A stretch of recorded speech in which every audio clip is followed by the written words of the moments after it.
Dan si A terlihat sedang memakan janin itu dengan mulut yang berlumuran darah, dengan tangan yang berlumuran darah, bahkan hingga darah tercecer di bilik kamar mandi, lantai bilik kamar mandi.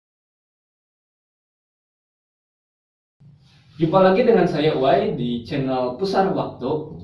Seperti biasa, kita akan menyuguhkan kisah-kisah menarik, yaitu kisah misteri dan juga kisah horor yang pastinya akan kalian suka banget. Kali ini kita kedatangan narasumber, seorang narasumber yang akan bercerita tentang kisah pengalamannya, pengalaman dengan makhluk-makhluk di luar nalar kita. Yaudah, kita langsung kenalan aja dengan narasumber kita. Di sini ada siapa teh namanya? Kenalin, nama aku Teh April, asalnya dari Cirebon. Kesibukan sekarang apa teh? Kebetulan aku fresh graduate dari SMA, sekarang persiapan buat MOS. Sekarang lagi liburan di Cirebon, lagi liburan di Bandung sekarang. Oke. Kalau boleh tahu nih teh ya, inti cerita kisah ini tuh tentang apa sih teh? Sebenarnya inti kisah ini tuh ada santri yang menyamar. Jadi si santrinya ini bukan santri sebenarnya, tapi sebenarnya dia tuh jin yang menyamar jadi santri. Santri yang menyamar jadi jin. Kebalik, Kang. Jin yang menyamar jadi santri. Oke nih, sebelum kita lanjut ke ceritanya, untuk kalian yang punya kisah menarik terkait dengan kisah horor dan juga kisah misteri dan ingin menjadi narasumber di channel kami, bisa kalian DM langsung di Instagram kita di @pusara_waktu, atau misalnya kalian cuma ingin baca-baca kisah yang sudah kami post, bisa juga.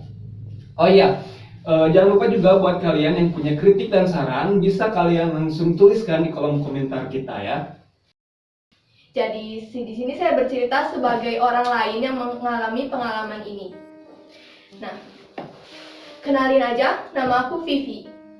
Aku adalah salah satu lulusan SMP di salah satu kota di Jawa Barat. Sebelumnya, orang tuaku memutuskan untuk memasukkan aku ke salah satu pondok pesantren yang ada di Jawa. Tapi, karena keinginan kuat aku untuk sekolah di SMA negeri, orang tuaku tidak menyetujui aku untuk bersekolah di SMA negeri. Jadi, setelah aku cari-cari pondok pesantren yang lumayan cocok denganku, aku menemukan salah satu pondok pesantren di daerah Jawa. Sebut saja pondok pesantren X. Di pondok pesantren itu, kami santri-santriwati yang baru masuk seperti biasa di ospek. Ya, kalian tahulah kalau kakak tingkat di pesantren biasa suka memiliki aturan yang ketat atau ya yang lainnya lah. Dan aku punya salah satu teman. Sebut saja teman aku bernama A. A ini orangnya bisa dibilang humble, friendly, tapi sedikit nakal. Nakal dalam artian dia kurang suka untuk mengikuti aturan-aturan yang ketat, atau bisa dibilang juga dia anak yang sedikit pembangkang. Nah, kemudian setelah beberapa lama kita berteman, setelah beberapa bulan setelah ospek masuk pondok pesantren, si A bilang sama aku, bilang kalau sepertinya kayaknya aku kabur aja deh dari pondok pesantren ini. Soalnya aku gak suka nih, aturannya terlalu ketat. Sementara aku gak terlalu suka sama peraturan yang terlalu ketat dan mengekang aku. Aku jadi gak bisa eksplor diri di pesantren ini. Mendengar hal itu, aku sedikit terkejut. Tapi, apa boleh buat? Sebagai teman yang agak tidak baik, jadi aku mendukung dia untuk kabur. Ya karena aku tahu sendiri kalau aturan di pondok itu lumayan ketat. Jadi, beberapa hari kemudian, ternyata di luar ekspektasi aku, si A beneran kabur dari pondok pesantren. Dan aku sebagai temannya kayak cuma bisa, ya udahlah, seenggaknya dia punya jalan sendiri buat hidupnya sendiri. Di hari-hari selanjutnya setelah A kabur, aturan semakin ketat. Ya karena tahu sendiri, aturan pondok pesantren ketika mengetahui ada santri yang kabur, pasti lebih diperketat penjagaannya. Aku sebagai anak yang lumayan penurut, hanya bisa mengikuti aturan dari pondok. tanpa ada bantahan sedikit pun. Ya itu juga termasuk kemauan orang tuaku, tapi ya sudah, tidak apa-apa. Beberapa bulan setelah si A kabur, aku melihat si A bersama kedua orang tuanya sedang ada di pos jaga di depan gerbang dengan membawa tas yang sangat besar.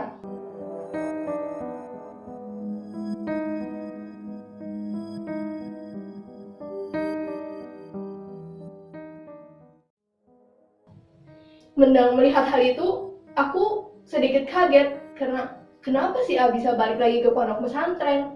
Padahal kalau misalnya biasanya kalau santri udah kabur dan ketahuan orang tuanya, pasti langsung dipindahkan ke pondok pesantren lain dengan alasan tidak betah.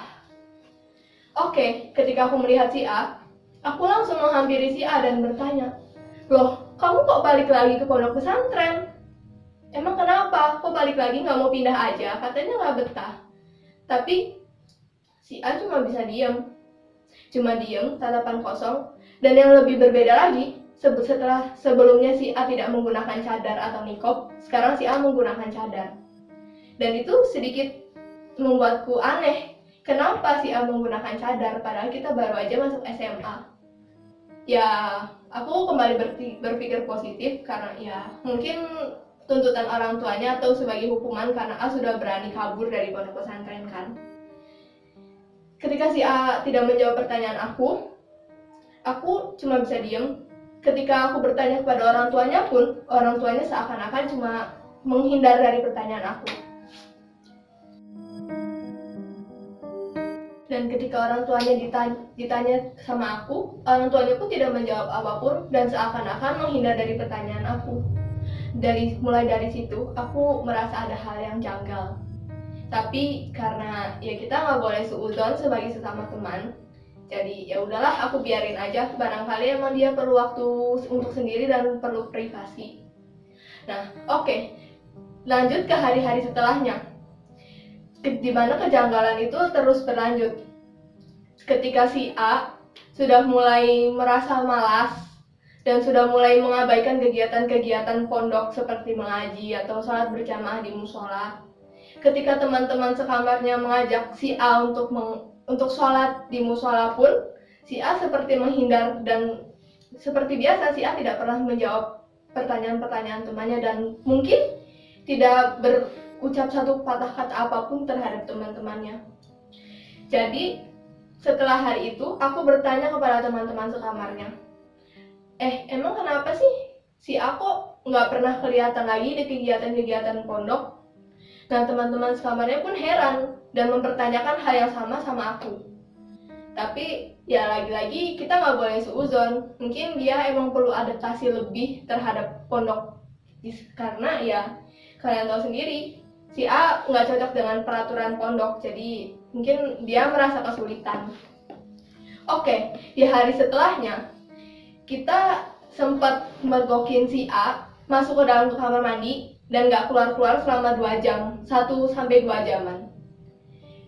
Aku sebagai temannya juga merasa heran. Waktu itu aku bertemu si A untuk mandi bareng di dekat hammam atau kamar mandi umum di pondokku. Kemudian aku bertanya, "Hei A, kamu mau mandi bareng gak? Nanti aku tungguin kamu kalau kamu belum selesai." Tapi ya tentu saja si A tidak menjawab pertanyaanku dan lanjut untuk berjalan aja. Tidak menjawab sepatah kata apapun. Aku pun merasa aneh. Tapi karena aku sudah mulai penasaran apa yang dilakukan si A, jadi aku masuk ke salah satu bilik di sebelah bilik kamar mandi si A. Aku menyelesaikan keperluan pribadiku selama mungkin 15-20 menit. Tapi selama 1-2 jam si A tidak kunjung keluar dari kamar mandi juga. Aku kemudian mengetok pintu, tapi tidak ada jawaban sama sekali.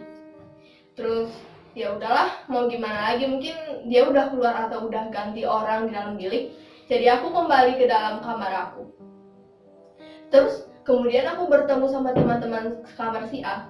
Aku bertanya, kalian nyadar gak sih akhir-akhir ini si A tuh agak janggal perilakunya?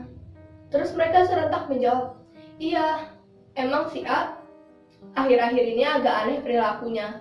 Dan menurut salah satu penuturan temannya, sebut saja si B, si B bilang si A ketika masuk ke kamar mandi selalu membawa tas besar, dan si A masuk ke dalam kamar mandi itu setiap hari Jumat membawa tas besar dan tidak kunjung keluar selama 1-2 jam. Nah, kemudian ketika kita merasakan kejanggalan-kejanggalan yang sama terhadap si A, kita mengumpulkan bukti. Yang pertama, kejanggalan yang pertama adalah ketika si A setiap dijenguk orang tuanya setiap hari Jumat, si A selalu dibawakan tas yang sangat besar. Kayak anak pondok ketika bawa tas besar ngapain sih? Paling ketika datang ataupun boyong dari pondok kan. Tapi setiap hari Jumat, si A selalu dibawakan tas besar oleh orang tuanya. Kemudian menjelang sholat Jumat, ketika para ikhwan atau laki-laki sholat Jumat, di saat-saat itu si A masuk ke kamar mandi. Dan di kamar mandi itu dia selama 1-2 jam tidak keluar kamar mandi. Dan kejanggalan yang ketiga, ketika teman-temannya bertanya atau berinteraksi terhadap si A tidak pernah menjawab satu kata apapun, tidak menjawab pertanyaan apapun, dan hanya diam dengan tatapan kosong. Dan keanehannya lagi, ketika si A tidur, masuk kamar mandi, keluar kamar mandi, ataupun beraktivitas, itu si A tidak pernah melepas cadarnya. Ya kayak kalian aneh gak sih? Ketika di dalam satu kamar, kan itu cewek semua. Kalau misalnya pondok, pastilah gak adalah salah satu yang pasti gak betah, ada rasa gak betah ketika terus menggunakan niqab. Tapi berbeda dengan si A. Si A ini selalu menggunakan niqab ketika dia tidur, atau masuk ke kamar mandi, atau beraktivitas yang lain. Walaupun dia emang akhir-akhir ini gak muncul mukanya di kegiatan-kegiatan pondok. Jadi ketika kita mengumpulkan kejanggalan-kejanggalan itu, aku, Vivi, bersama teman-teman sekamar si A mulai mencurigai si A dan menguntit si A. Sebenarnya hal ini tuh hal yang sangat tidak boleh ya ketika kita menguntit privasi orang. Tapi ketika kejanggalan-kejanggalan tersebut mulai bermunculan, siapa sih yang gak curiga? Oke, setelah kita mengumpulkan tekad untuk membuntuti si A dan menyelidiki apa yang terjadi dengan si A, kita mulai di hari Jumat sebelum sholat Jumat. Seperti biasanya, si A selalu dijenguk oleh orang tuanya. Dan seperti biasanya juga, si A selalu dibawakan tas besar. Dan kemudian, teman-teman yang ada di kamarnya menunggu si A untuk masuk ke kamar. Salah satu temannya si A berkata, "Kamu sebenarnya dibawain apa sih sama orang tua kamu? Kok kita teman-teman sekamarnya nggak pernah dikasih? Kamu dibawain apa sama orang tua kamu? Kalau misalnya kita dijenguk sama orang tua kita kan kita selalu bagi-bagi ke kamu. Kok kamu enggak sih?" Tapi si A ya seperti biasa, tidak menjawab kata apapun, hanya pergi dengan membawa tas. Setelah mungkin dirasa si A keadaan sudah cukup aman, si A masuk ke dalam kamar mandi. Namun sebenarnya aku dan bersama teman-teman si A yang lain sedang menguntit si A untuk masuk ke dalam bilik. Ketika si A masuk ke dalam bilik kamar mandi bersama dengan tas besarnya, kita menunggu di bilik, kita berpencar di bilik-bilik yang lain, dan mungkin ada salah satu orang yang menunggu di luar kamar mandi untuk melihat situasi. Setelah 15 menit, 30 menit, bahkan sampai 1 jam lebih, si A tidak kunjung keluar. Akhirnya, aku dan teman-temannya si A, kita berdiskusi lagi. Kalau misalnya bagaimana kalau misalnya kita dobrak si kamar mandi. Takut terjadi sesuatu terhadap si A, karena kita niatnya baik, barangkali si A ada apa-apa di kamar mandi kan.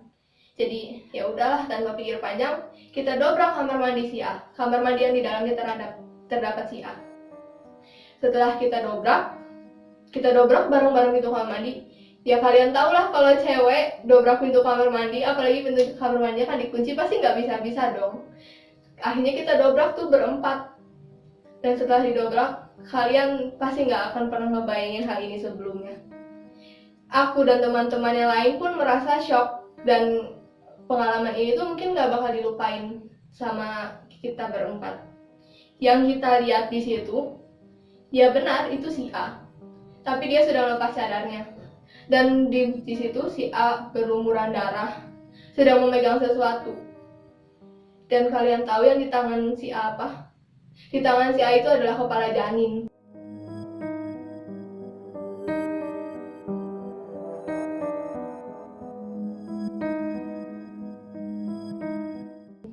jasad janin yang mungkin baru dilahirkan, karena dilihat itu masih merah badannya, dan si A terlihat sedang memakan janin itu dengan mulut yang berlumuran darah, dengan tangan yang berlumuran darah, bahkan hingga darah tercecer di bilik kamar mandi, lantai bilik kamar mandi, bahkan ada yang terciprat di dinding-dinding kamar mandi.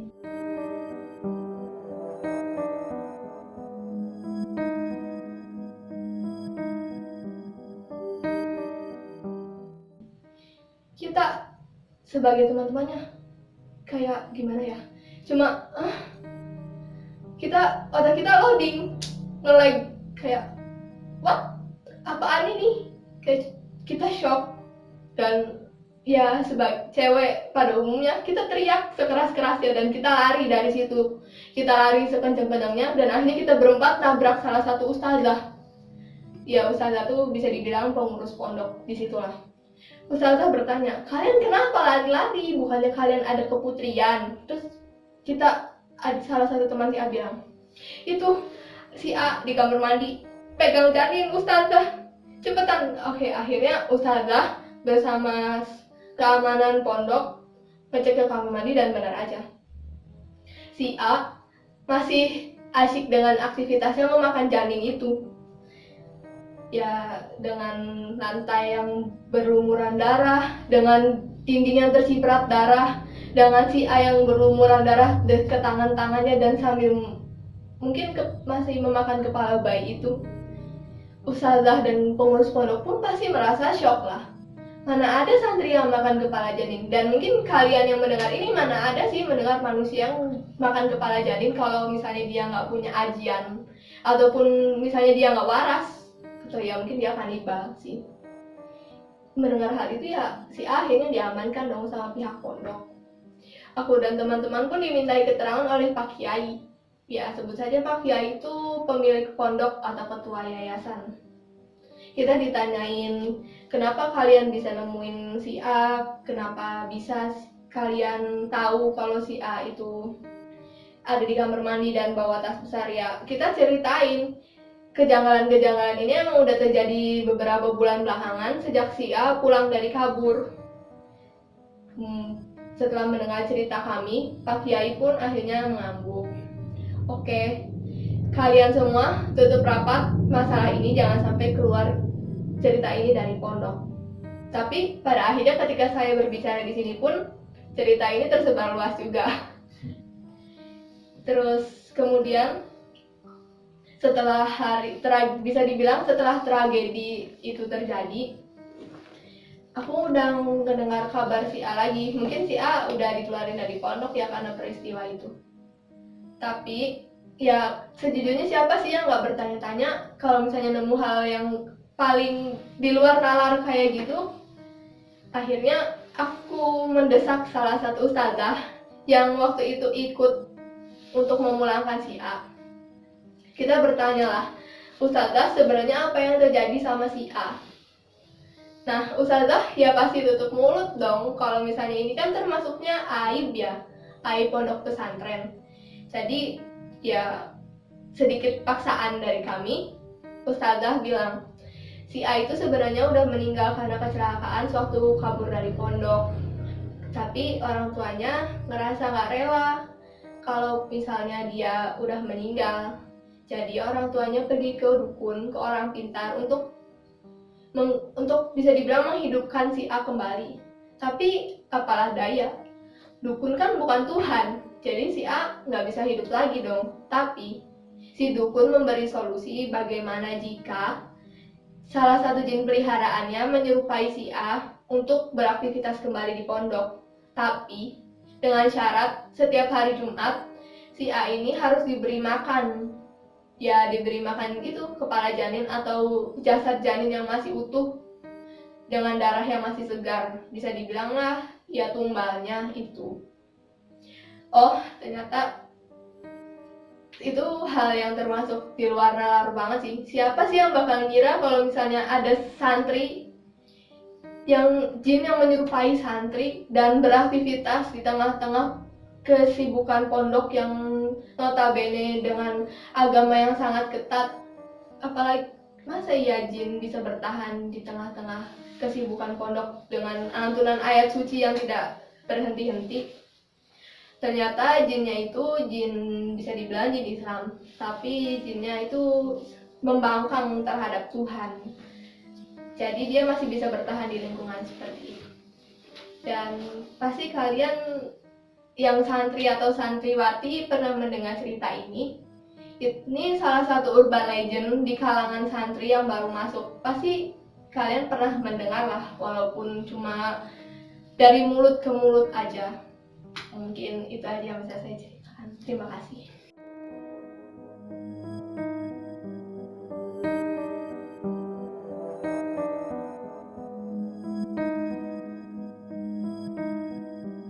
Oke teman-teman, kita udah dengar kisahnya. Nah, kita akan masuk ke sesi tanya jawab ya, biar lebih mendetail gitu terkait dengan kisah ini.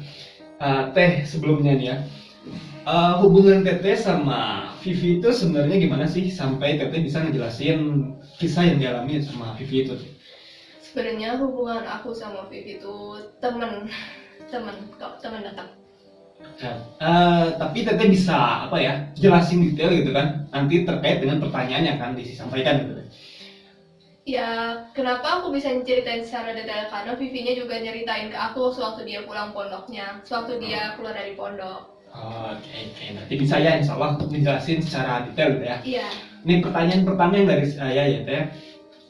Dari kisah tadi ya, waktu si A kabur, Iya. terus balik lagi, Iya. sampai akhirnya Vivi sama teman-temannya tahu bahwa si A itu sebenarnya jin. Iya.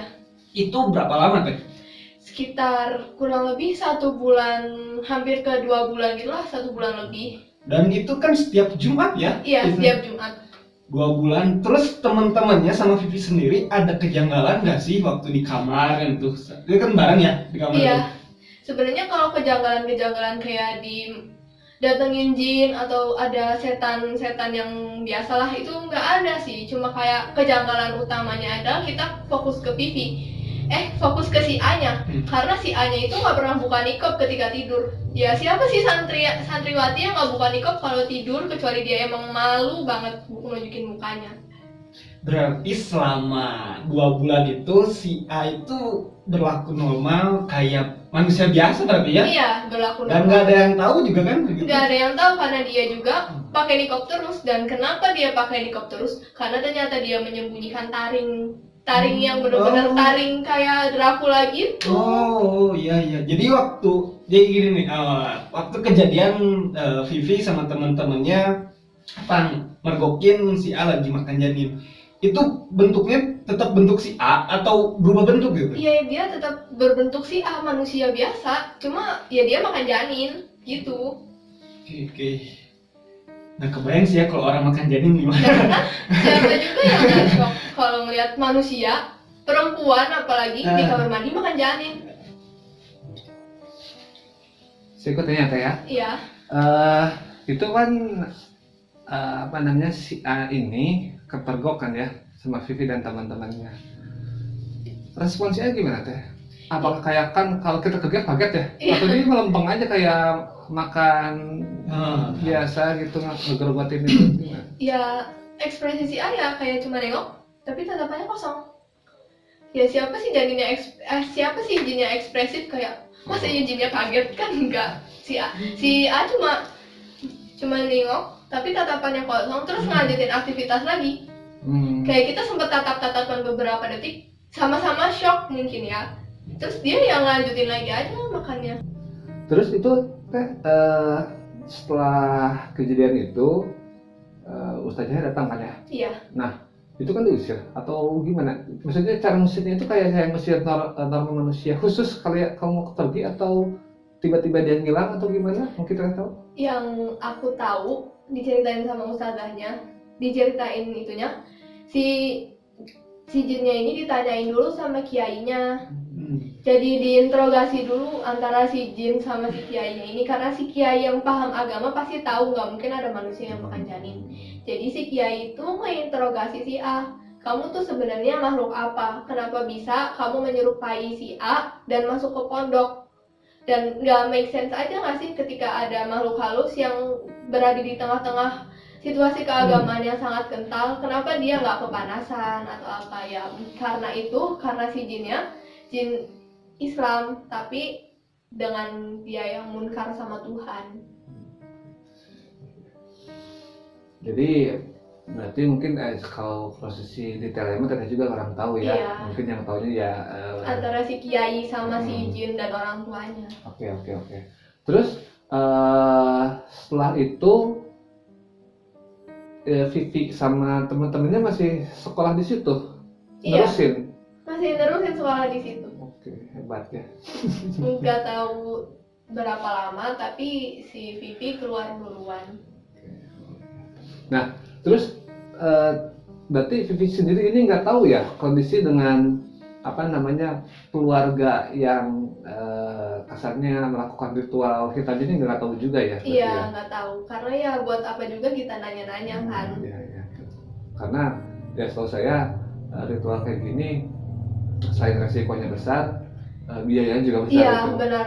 Untuk membangun si jin untuk menyerupai seseorang juga nggak mungkin ritualnya sekali dua kali, pasti ritualnya panjang. Oke teman-teman, terima kasih yang sudah dengerin kisah ini sampai akhir. Jangan lupa untuk support kita terus channel Pusara Waktu dengan cara klik like dan juga subscribe. Dan juga kalian bisa sebarkan video ini ke teman-teman kalian agar lebih banyak yang tahu kisah ini dan menonton kisah ini. Saya Uai, sampai jumpa lagi di kisah-kisah berikutnya.